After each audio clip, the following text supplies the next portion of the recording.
மிச்சமே sweet and டேஸ்டியான ஒரு recipe khichdi எப்படி செய்கிறதுன்னு சொல்லி பார்ப்போம்.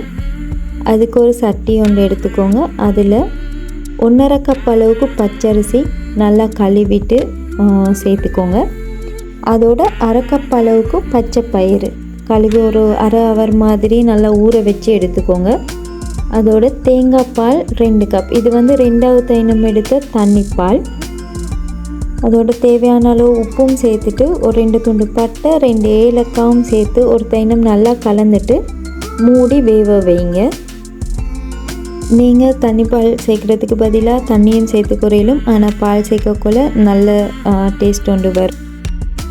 ஒரு 20 நிமிஷத்துக்கு பிறகு பாருங்கள், எல்லாம் பற்றி இப்படி நல்லா கொலைய வெந்து வந்திருக்குது. நல்லா வெந்து வந்த பிறகு இப்போ இதில் நான் 1 கப் அளவுக்கு சீனி சேர்த்திருக்கிறேன். நீங்கள் 1லேருந்து 1.5 கப் அளவுக்கு உங்களுக்கு தேவையான இனிப்புட அளவுக்கு நீங்கள் சீனி சேர்த்து குறையிலும். சீனி சேர்த்து நல்லா மிக்ஸ் பண்ணுங்கள். சீனி சேர்த்து நல்லா மிக்ஸ் பண்ணின பிறகு ஃபஸ்ட்டாக எடுத்து நல்லா கெட்டியான தேங்காய் பால் 1 கப் சேர்த்து நல்லா கலந்துக்கோங்க. இந்த ரெசிபி நல்லா கொலைய வெந்து வர வேணும், அப்போ தான் மிச்சமே டேஸ்ட்டாக இருக்கும். இப்போ மூடிட்டு இன்னொரு 10 நிமிஷம் மாதிரி நீங்கள் வேக வச்சு எடுத்துக்கோங்க.